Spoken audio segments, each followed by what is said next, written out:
So who's behind all this besides Jim DeMint? As you just saw, it was Senator Jean Shaheen of New Hampshire pushed for the President's Commission to get subpoena power. Senator, thank you so much for joining us. I got the tip on this weekend. How in the world can anybody deny the American people's right to find out what happened, what caused that oil spill in the Gulf? You know, I don't understand it. This was an unprecedented disaster. 11 people lost their lives, uncounted environmental and economic damages to the people of the Gulf region, and we can't do anything about that, but we can make sure it never happens again. And that's why this bipartisan commission that the President has appointed is so important.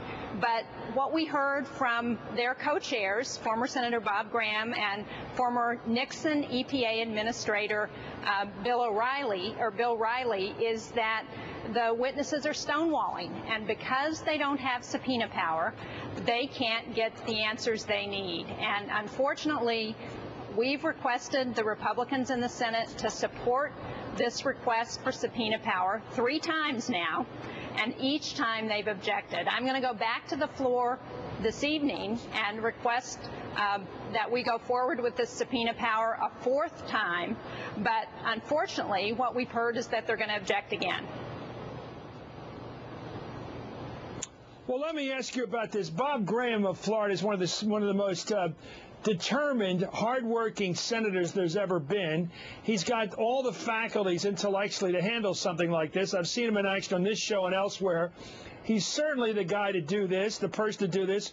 It's bipartisan, as you point out. Do the Republicans ever in the cloakroom or anywhere tell you, do they have any legitimate reason to hold up this investigation? Well, not that I've heard. In fact, the individual Republican senators that I've talked to about it have said that they support it. This is legislation that passed the House overwhelmingly. 169 Republicans voted for it in the House, and yet the minority keeps objecting in the Senate. I don't understand it. This is something that we all ought to be supporting, because it's important for this commission to be able to tell the American people what happened. You know, I think I know why they don't want to do it, because they'd like the American people to believe that what happened in the Gulf of Mexico was a technical failure, a failure by a machine.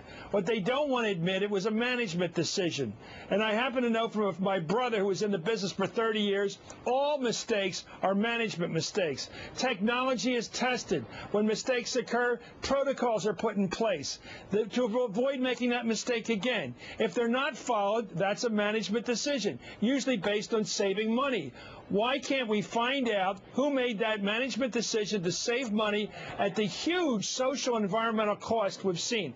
What do you think about that? That's what I'd like to find out. Who made the management decision to go with seawater, not drilling mud? All kinds of decisions to say go ahead, even though the cement wasn't hard. Each decision was made by a human being. Can't we meet that human being under oath? Well, that's my question. And that is the question, and that's why we need subpoena power.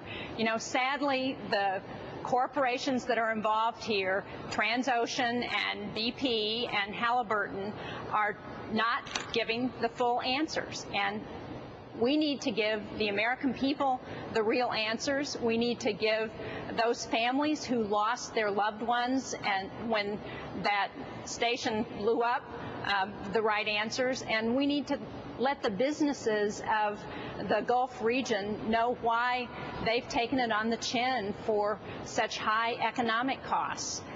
That's what the subpoena power is all about. It's about making sure that we know what really happened there so that it never happens again. Okay. Well, it's great having someone on the show, U.S. Senator, who is doing their job. Thank you very much, Gene.